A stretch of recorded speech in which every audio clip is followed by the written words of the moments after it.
Good evening, ladies and gentlemen, and welcome to the broadcast. I'm your host, George, and this is the Reveal Report on a Friday, special edition. Took a few weeks off, much needed, by the way. Had to disconnect and just get away from all the social media and everything, because sometimes you get so caught up in it. So I just needed a few weeks to disconnect from all of it and everything that goes with it. It's a little much sometimes, guys, and much appreciated. Hope you guys had a wonderful few weeks. And I hope you guys are ready for another amazing show, because we are going to get into it. Today's topic is the pig conspiracy. What does that mean? I've always said I love going through Instagram or TikTok, Twitter, and look at what, the videos that are circulating, what people are interested in. I know the big thing is, what's going on in politics and the Epstein files, and maybe we'll do a show this month based on that. And we will. So stay tuned, guys. But we have some guests, and I want to talk about that and get that out of the way. Next week, guys, he will be returning, I should say Monday, because we're back Monday with a full show. And this Monday, we'll be talking to Tony McMahon, and we're going to be talking about this guy, Aleister Crowley. That's right. This is the somewhat godfather of the dark arts that has translated into music, politics, film, and so much more. Aleister Crowley, that's going to be the topic this Monday. We have a huge month. The month of March is going to be massive. So check it out, Tony McMahon, this Monday. And then the following week, Gary Wayne will be joining us. And we're going to get into gods of sacrifice, including Moloch. We're going to get into Moloch and a few other gods and that people would worship too, and interesting stuff that we're going to get into. And then we have some other guests that we've reached out with to hear back from Era and a few others. So a full month of guests starting this Monday. So we hope you join us. We thank you all for being here. It's going to be a great show. And without further ado, let me bring my co-host, Miss Jessie Czebotar. Jessie, how are you? Hey, doing well. Okay. We're going to talk about this. We're going to get into it. I want to play the video first because I think it's important, and then we'll get your feedback and take it from there. So here it is. This is the conspiracy pig conspiracy. Interesting. I want everyone to take a good listen before we start to dissect it. Turn up your volumes. Take a look at this. With conspiracy theories, my favourite one of them all is the pig. Between 7,000 and 9,000 years ago, the domesticated pig suddenly appears. Apparently it was sort of developed from the boar, but it's too human. Also, pigs get sunburn. Their eyes are considered to be human-like. They're noted for being incredibly intelligent. And there are indigenous tribes out there that are cannibals that actually refer to Caucasian people as the long pig because we taste the same. Now, in the Bible, there are stories about souls that have been cast away actually being turned into pigs or coming back. There are religions and cultures out there that refuse to eat them. That is because they're considered to be a dirty animal. I believe that the reason that they won't eat pigs is because they believe that to be a form of cannibalism. So my kind of theory in a nutshell is, what are we eating there? Are we eating something that is a hybrid between us? Are we eating something that is a lost soul? But all I know is there are millions of people out there that won't eat it. And I don't think we're being told the truth about why that really is. So that's in a nutshell, that particular chapter. So, all right, Jessie, there you go. That's in a nutshell, the conspiracy about the pig. So in a nutshell, a bit of a hybrid animal. Some might say genetically modified with possible DNA from a human being. Right. It doesn't sweat. Its skin is very similar to ours. Its eyes are like ours. They use organs from a pig now in surgeries. Right. There's a lot to dissect. We're not even getting into the Bible yet. So I want to pass it to you, and I want to get your feedback on your thoughts on the video first and foremost. Yeah, this is wild and crazy. I appreciate that he brought out so much because there are a lot of similarities, and particularly as you were bringing out in the medical field. Even to the extent that they use pig skin both in surgeries as well as it's a form of advanced technique now in especially like facial surgeries or burn units use it. When there is no skin, they'll do skin grafts with the pig skin. You're right. I mean, they do it inside the body. So it was interesting. I don't know about the taste. If, he got into that with, humans are supposedly similar. I don't know about that, but it's just curious everything he brought out. And then the biblical theories were probably the most interesting, but which ones do you want to start with and dive into? Well, let's get into there was a particular tribe there who referred to humans as long pig or the long pig because they were cannibals. They consumed human flesh and pig, and they say that we're similar. That's weird for a cannibalist to say that we taste similar to pig. They proclaim that. Again, this is what he's saying. Right. So, I mean, there's so much to unpack from here. This is going to be a deep rabbit hole, folks, as we get into it. But let's begin. Let's start off with hybrids, chimeras. Let's get into that, Jessie. What do you know about slicing up animal DNA, mixing it with human, doing experiments? Do you believe this exists? We've heard stories. Now, in some shape or form, publicly, they are saying it. We'll talk about that as well. So let's get into that first. Thoughts on the genetically modified, is it possible? And now we're hearing about chimeras. Let's unpack that first. I would say I'm kind of a half on that. I think that there's some things that are claimed that might not be the full truth. Most of that is because of genetics. Every creature, whether human or animal, has its own DNA. And you really have to have the full amount of, chromosomes in order to get, we'll say that conception of a being. So each is after its own kind. Like they can't just take a dog and a cat and get a mixed creature out of that. That scientifically is proven that it can't work that way.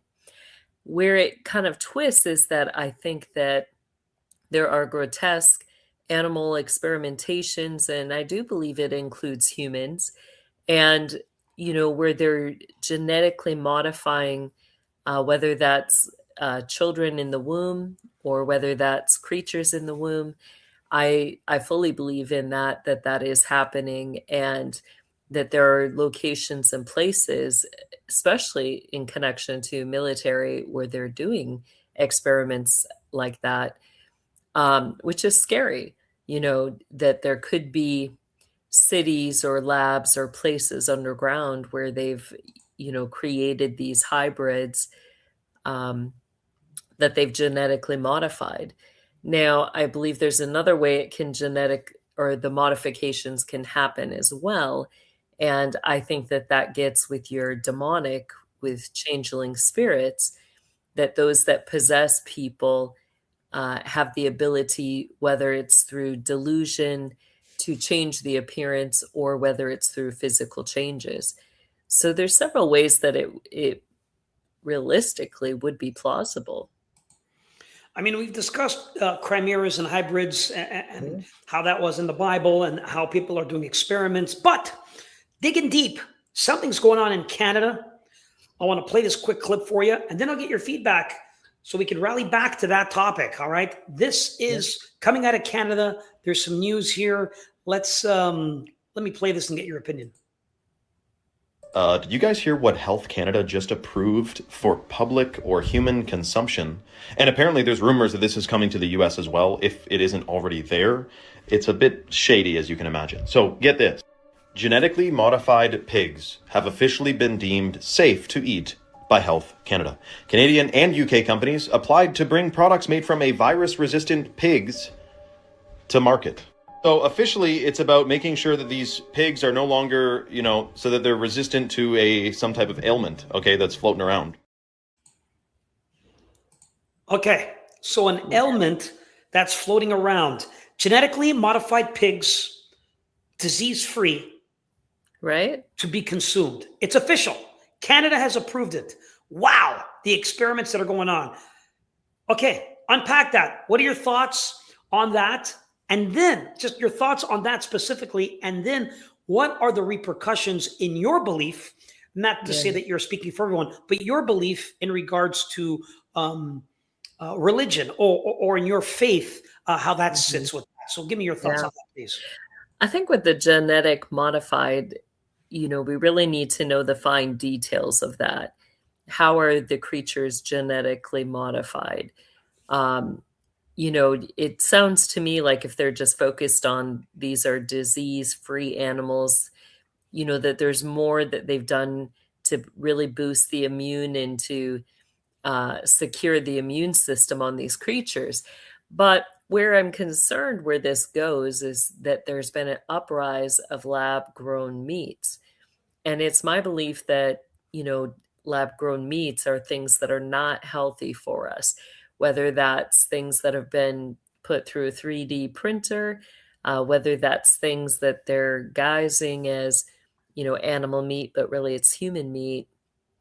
Again, I think we need to know the fine details. What is it? And, I want to see the pigs pretty much, if they're promoting these genetically modified pigs, I want to see, are they really healthy pigs or not? And I think we're going to find that, what are they feeding the pigs? That's playing a big part of this as well. And is what's going into the pig healthy for us as well? So there's a lot into that. I think with my faith in this, I tend to stray away because I don't trust the things that I see going out there. I don't trust that it's good for my body. And I'd rather, just go to a local farmer and purchase from somebody that has raised, their own food source, and that they can tell you what goes into the pig, but I don't know. Where do you stand in that? Well, I mean, first and foremost, in my belief system, I do not eat pork. I don't eat that meat for many reasons. This theory being one of it. We're going to get into deeper levels of the animal itself. The animal eats everything. So it is a bathtub of parasites and bacteria. Whatever it eats, you eat. Because if you eat that meat, then you are eating what it eats. And because it's not eating a vegetable diet, not to say that there isn't a farm out there that maybe has pigs raised on particular vegetable diet, but you just don't know and you just don't trust. So you don't know what you're doing. And parasites are a big thing right now. And people are doing cleanses. We'll talk about that later. So I won't touch the meat for many, many reasons. But the next video I'm going to play is going to raise even more questions as we dive even deeper into this rabbit hole. Again, these are videos that have gone viral. Do I believe it? I mean, let's play the video. It's a strange, interesting bunch of information that's out there, but we'll have to dig deeper. But let me get your opinion on it. So, guys, I'm going to play this video. I really want everyone to pay attention because it's somewhat disturbing on what he has to say. So take a listen. Here it is.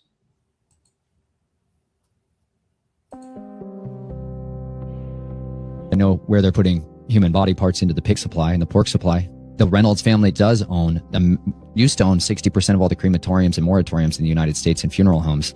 And they would dispose of bodies that way too. Pig farms. Because a pig will a couple of pigs will dispose of a body in a few minutes. And then they feed that to the populace. Don't eat pig.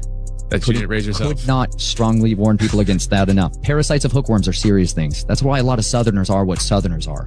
Understand something. Southerners and a lot of their speech and their cadence and their rhythm, it's hookworms. 9 out of 10 times. Really? 1 for 1, they are ruled by parasites. Detox them, their brains turn on and they're sharp and capable communicators almost immediately. tapeworms and hookworms come pouring out of them. But they were mostly fed pork diets. Whereas out west, you see a lot less of it. And in the north, because beef tended to be the predominant thing, sheep before that, but beef tended to feed them a lot more often. And they're far less prone to feeding you the parasites.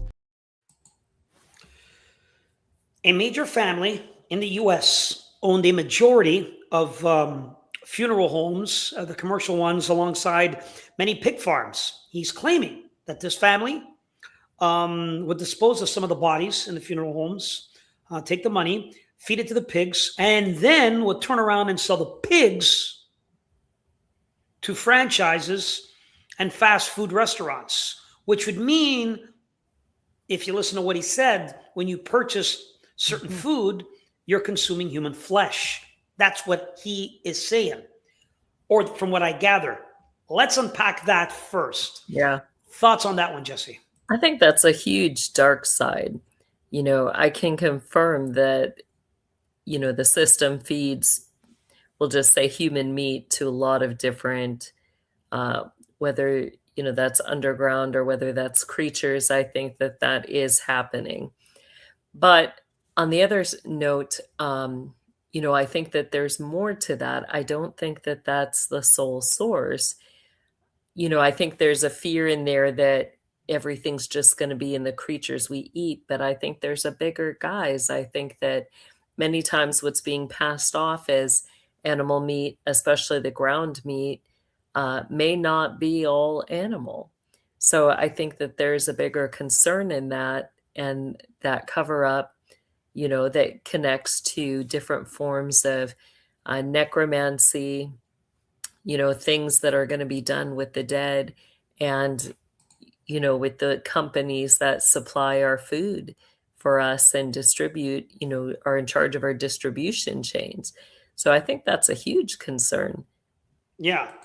Do you think we give too much credit and too much leeway to these companies to do what they want? We just trust them and buy their food supply. Do you believe that's going on in America and maybe most parts of the world, where we just don't ask enough questions? We don't do enough of our own research. We just assume, whatever. But now information is coming out. McDonald's, of weird things being found in their food. They're under investigation. Other people, they found human meat in their meat supply. I mean, this is crazy rumors, but there's some truth to it.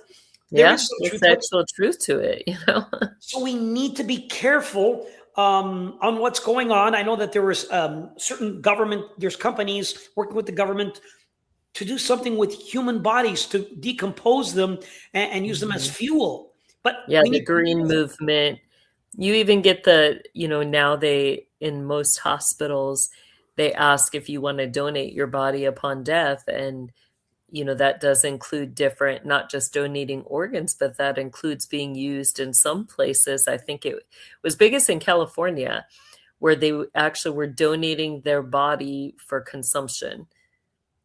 So that's just crazy. You have restaurants or food supply chains connected to that supposedly were getting people to donate their body upon death for consumption as part of that green movement.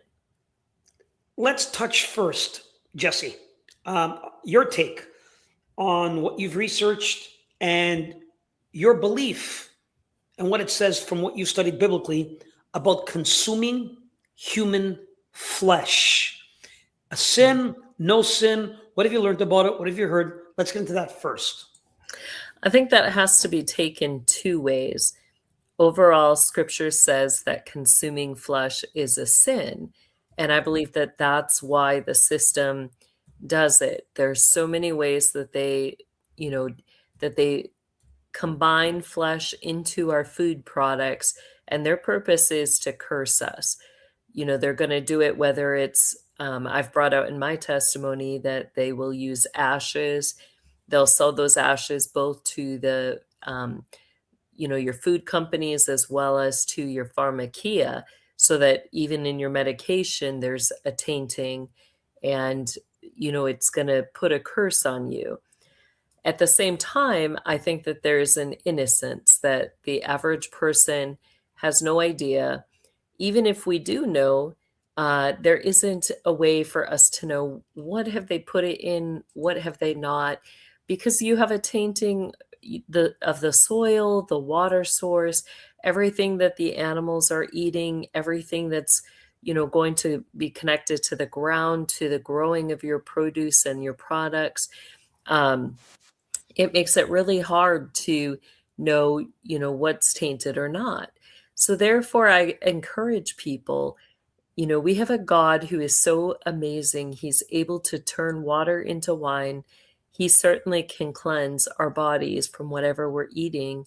And so it is, I think it's good to avoid things that you know for sure. But if you don't, pray, ask the Lord what you should eat and what you should not eat, and trust that. Yeah, it's such a tough thing, guys, because it looks like there's a push, Jess, and I could be wrong, but there seems to be some type of a push in mainstream media in regards to this type of thing.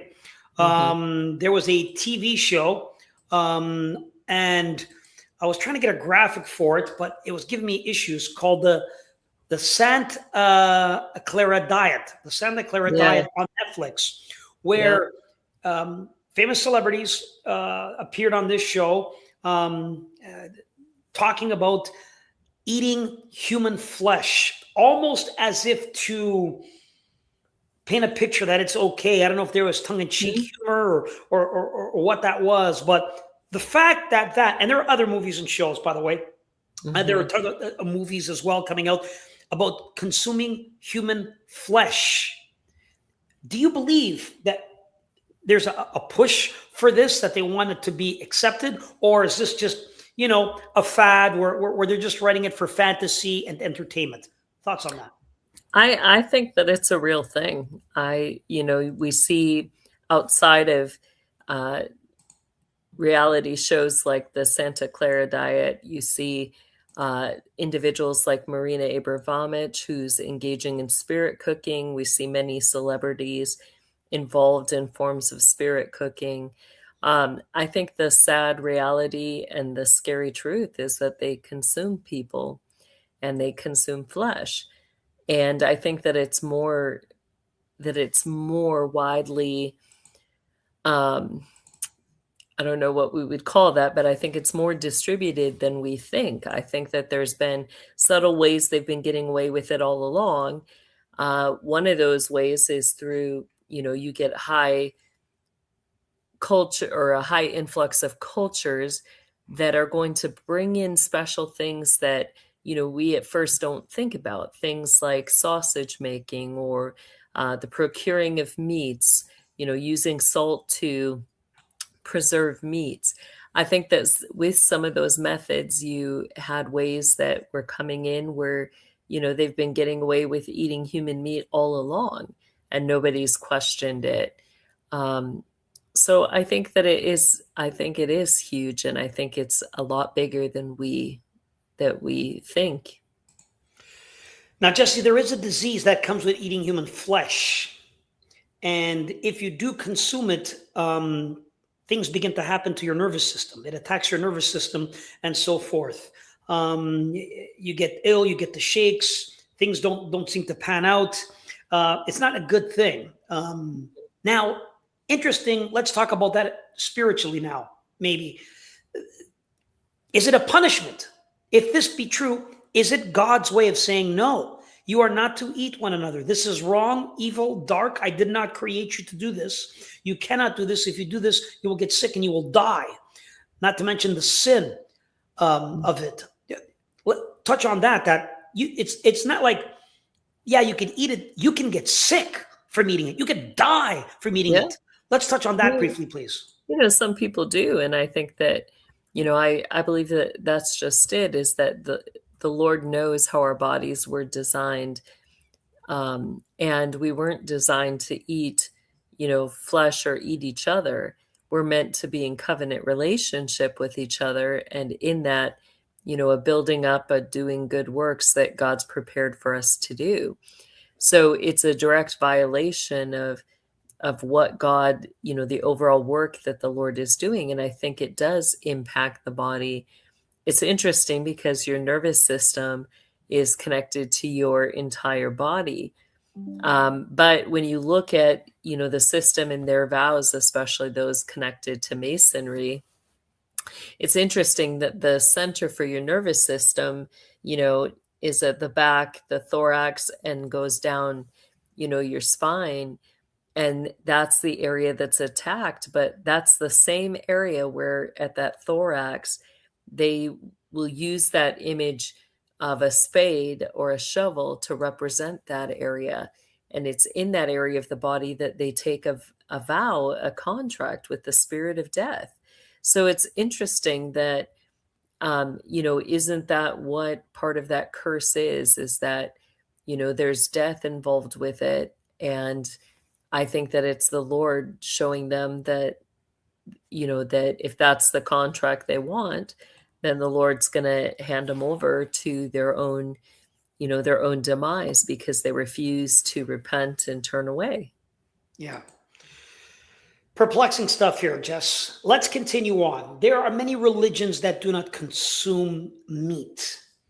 There was a Muslim I recently seen who went into AI and asked us some very interesting questions. So this is a quick video. I'm going to play it for everybody, and then I want to get your take on this video. So turn up your volumes. I'm going to play this video. Listen to what he does here. Yes or no, did Jesus eat pork? No, Jesus did not eat pork. Did Jesus ever explicitly allow Christians in the future to eat pork? Jesus himself did not explicitly address the future consumption of pork. As a practicing Muslim or Christian, somebody who wants to live their life as Jesus lived his life, would it make sense not to eat pork as Jesus didn't? Yes, if you aim to follow Jesus' lifestyle closely, not eating pork would align with his practices. So, AI, the information that they have that they've put together tells you that if you wanted to live like Jesus, you should not eat pork. Now, there's many religions that don't eat pork. Judaism, Islam, Hindu, some Christians will not eat pork. Some people wonder why. Is it just because I don't eat it? So the last one, is it a religious thing? I'll say yes, to an extent. Yes, it's a religious thing, 100%, because of my belief. Anyways, but just there are different takes, and it just depends on you. I know that some Christians believe that in the New Testament, when Jesus came and died for our sins, he blessed all things and made a change that people can consume. If that's your belief and what you think, that's all on you. Yeah. Of course, I still go back to, yes, there is a reason we were warned not to eat pork.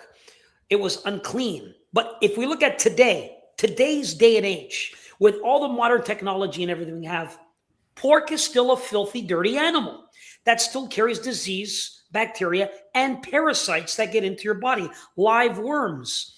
They affect your brain, they affect your body, they affect your muscles, they affect your health, they affect your liver, your kidneys, they affect parts of your body. It's unbelievable. So all these religions, they don't consume it. They don't believe in it because they're a loyal faith and they truly believe it. What are your thoughts on that? Those religions, those people that take that stand and say, no, it's not for me. Well, there's an interesting dynamic to that. And you're really bringing in the dynamic of faith. And this really is a controversial topic that was addressed in the New Testament in several different places. And I'm going to share some of those verses. We have Romans 14:14, and I'll get into them here in a moment. Romans 14 is one of the biggest. You also have verses 20 through 21.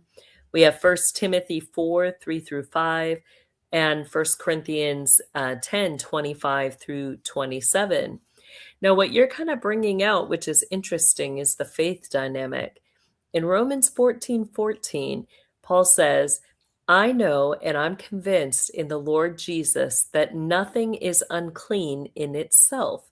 But if anyone regards something as unclean, then for that person it is unclean. Now, he says again, Romans 14:20 through 21, all food is clean, but it is wrong for a person to eat anything that causes someone else to stumble. Um, so, you got into some really interesting dynamics in that there was a connection between the uncleanness of food and things that cause people to stumble. And what that connection piece is that many of these meats in the cultures around Judaism, the meats were things that were part of the offerings to the idols, to the entities that they worshiped. So there was a direct connection between the meat, the temples, the places where they're going to go, to worship at the altars of the entities and the gods that they're worshiping at. That also is going to include temple prostitution. So there was a direct connection between idolatry and prostitution with the consumption of meat. And what Paul is bringing out is that the food itself is clean. The Lord declared it clean. There's nothing that, needs to be done. We can receive that in faith. And even to the extent, the early church, they got into this exact argument as well, where you had people that were, as they gathered together, you had people that were bringing different parts of the meals that they were going to partake in together. And you had some that struggled because people brought meat, and they knew that the only place where the markets were, the same places where they're offering first that meat that they bring to the market, to the idols. And people, didn't want to partake in that because they felt there was a tainting of it. And Paul addresses that problem kind of in the same way, where he says, don't judge each other. Don't judge each other's faith, that the one who eats in faith can rejoice in what God has provided. The one who, is trusting in faith that they're, keeping themselves pure and clean and untainted, they can do just that, you're not to judge one another in these matters. So it's an interesting topic, and I think, as it gets further, in the 1 Timothy 4:3 through 5, Paul writes that God created foods to be received with thanksgiving by those who believe and know the truth. And, there was permission for people, if they had that faith and could rejoice in it and not have any condemnation before God, that it was all right. So I don't know. What do you think on that? Again, I think it's to someone's preference. Even though I've read both sides, New and Old Testament. I think there was a reason why we were told not to eat pork. And to this day, the more research I do, the more it clears up the fact that it just doesn't come across as a cleansing, healthy animal. It's going to be very hard and rare to find a proper pig farm. Yeah. There's been so much corruption with, the wild stock and livestock, I should say, sorry, and what they're fed and the lies about GMOs and what we put into our system. Mm-hmm. I won't touch pork at all. That's just me. I'll eat a much cleaner diet. And part of this show is to talk about not only the occult, the esoteric, and paranormal, but things that add to it. Because if there's a reason, I mean, this is a deep one, and we're not going to go too much into it, but in researching, and getting involved in the occult and studying witches, especially from the ancient times, their diet was extremely clean. Mm-hmm. They ate very clean and watched carefully what they put into their body. They did say their body is their temple. So they were careful. It was more the elite and the rich that would eat all these different rare things and consume it. And then they would get gout you know what I mean, Yeah. from these animals and other ills and diseases. But the witches, they were onto something, weren't they, Jesse? Let's just touch on that. Not that I'm crediting their magic, but they knew something. Right. Because they And were we're not eating much better promoting than them either, but it's true. They tended to go after power, to go after authority. And how did they gain that? It was through their battles, through energy. And they knew that, they had to have their bodies in top shape to be able to use, to be able to do the things that they wanted to do. And you're right in that they did eat really healthy. And you did have the upper elites, getting more into the things that were considered not so healthy. Yet there's things that they've, told us that are not healthy that, are healthy. And we see some of that coming back now as changes are made, as, there's a new push to bring clean, to bring fresh food, to get rid of things that are coming with a lot of chemicals, a lot of unnatural, unhealthy things. And I think that that's a good thing for our country, that there's a redoing of things, the food wise, I will say. Yeah. All right. Let's get into the biblical side of it. The story of Jesus, when he came into a town and there was a man who was chained and he had superhuman strength and very powerful. And he was possessed by many demons. And Jesus came to perform an exorcism and cast out these demons. And they said, Lord, don't send us into the abyss, but send us into the pigs. And Jesus cast him out of this man, and he fell to the floor. He was healed. They left his body. He had scars all over him. And these demons, these entities, threw themselves, or they were cast out into these pigs. And what happened, Jesse? The pigs ran to the hilltops and threw themselves over the hills to die in oceans of water. Let's talk about that. Touch on that story briefly as we start to dissect that and the meaning behind that. Yeah, you outlined that perfectly. And in that, then the guy brought out in the video, is there a connection? Is it possible for spirits to go into those pigs? But he almost implied in the video that it was more than just demonic spirits. Could it be that there are human spirits that reside in the pigs? Maybe, those who have died, or those who, it wasn't sure, like, was he alluding that the man who had the pigs, that his spirit went into the pigs also? And that just gets into all sorts of messed up, it's like, that's crazy to think about that. And then, how does that implicate things if you're consuming pork? Then, are you consuming the spirit of others with that?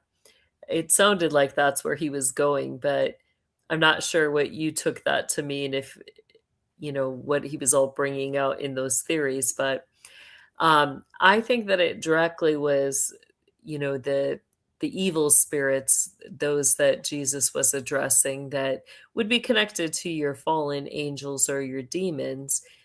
And in that, they had to be cast out somewhere, but didn't want to go to that place of judgment yet. They don't want to, they want to still be in that place of being able to roam on the earth to cause destruction. Yet there's a curiosity in that, because, I think that you get a lot of defining of, you have fire spirits and you have water spirits. And when you had the flood, really only your fire spirits were judged. So is there a connection with the water spirits and wanting to, go back, they can't get permissions to be certain places unless they have that human connection. And so, was there a binding to the water in that, the pigs drowned, then there's no body for them to be in. There's no more permission for them to be on the land, because how do they get permission on the land? It's through uncleanness. That's their only legal ground. So that's why they even chose to be in the pigs, is that there's an uncleanness there that gives them a legal ground. So that was removed from them in that passage. And, in that, then they're bound to the water. But I don't know. It's really an interesting discussion. Cast into pigs, they threw themselves off a cliff. They begged. The demons begged to be in the pigs. Again, strange that they chose pigs, these animals. Yeah. And the Lord said, yes, I will cast you into these pigs. And then they killed themselves. But on a spiritual, you're right. Like, they need permission to enter a body. I would assume once they've entered the pig and the pig died, that soul would leave the animal, and then it again back to its universal plane, which is the first heaven that we recall. There's three: the first heaven, and they're able to possess or torment humans to allow them in again. Very sneaky.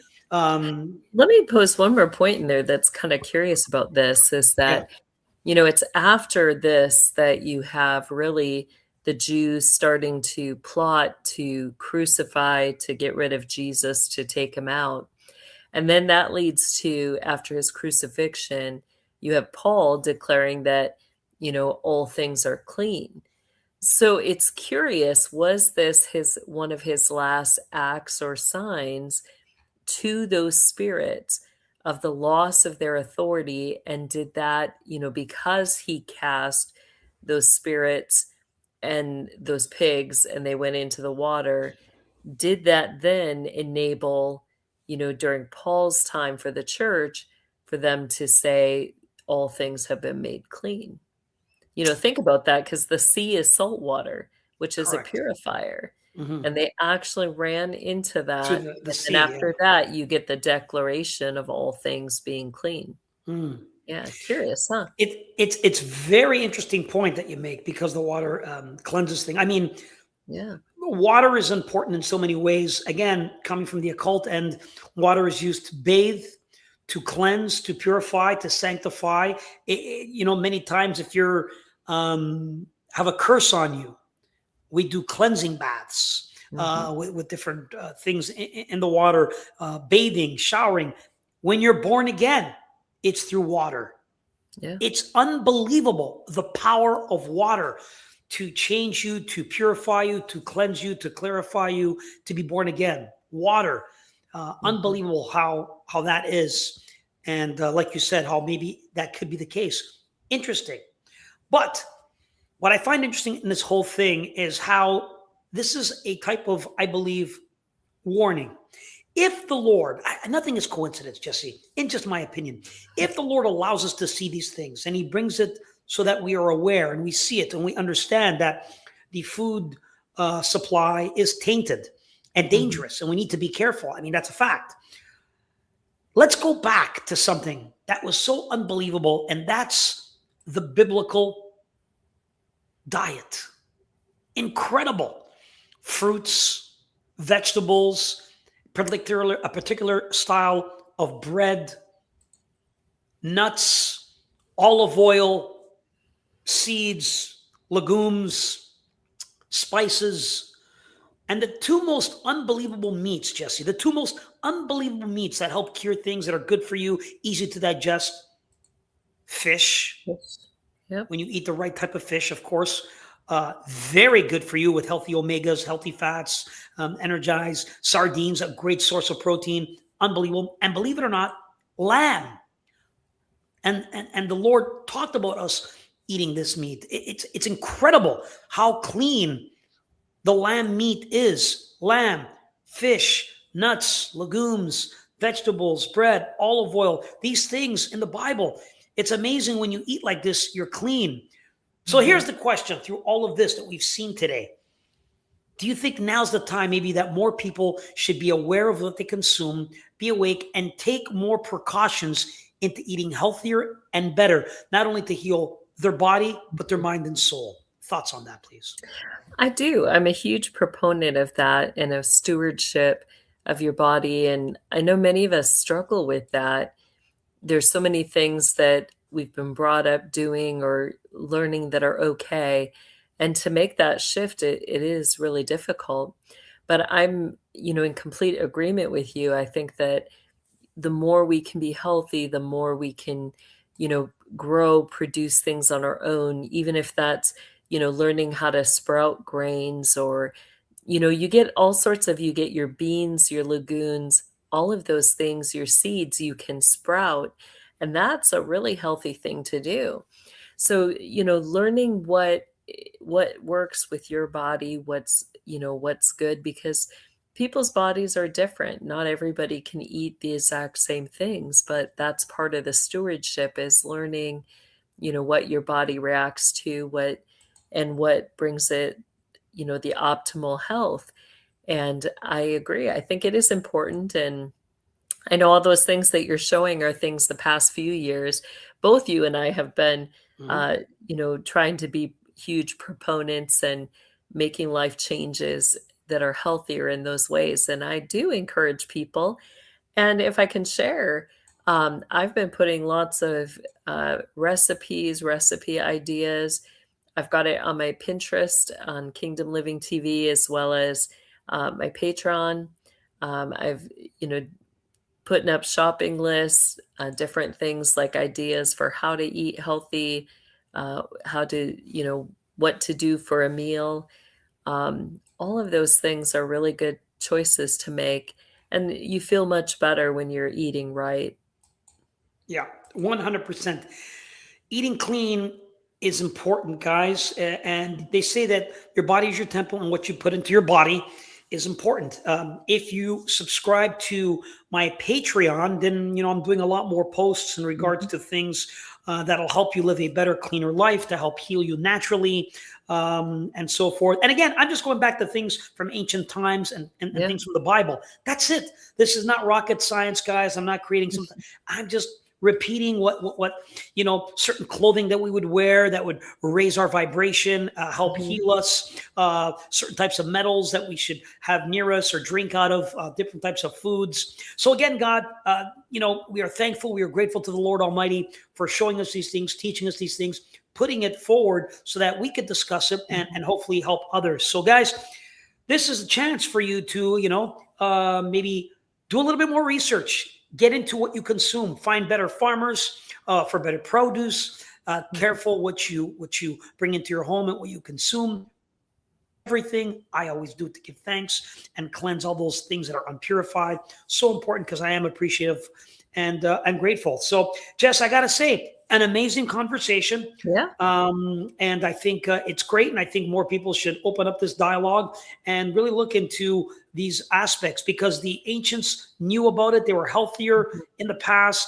And it's a good thing that we observe, watch, and learn from our predecessors from the past, and eat better, get healthier, and come one closer to our Lord and Savior.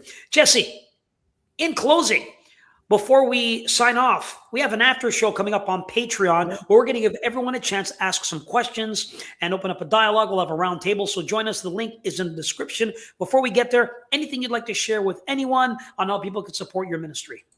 Yeah, absolutely. I've always got exciting stuff coming up. So I want to share this month, March 12th and 19th. I have the Decoding the Queen of Heaven workshop. And in that, I'm going to, if you've ever wondered why. You're cutting out, Jess. Oh, can you hear me? Sorry, Jess, you were cutting out for a minute. I don't know if you froze. Okay. Well, I was just going to encourage people, check out my website, kingdomlivingwithjessie.com, for where you can find me, and then also my Patreon. And I do have an upcoming workshop. I think you froze there. Did I still freeze?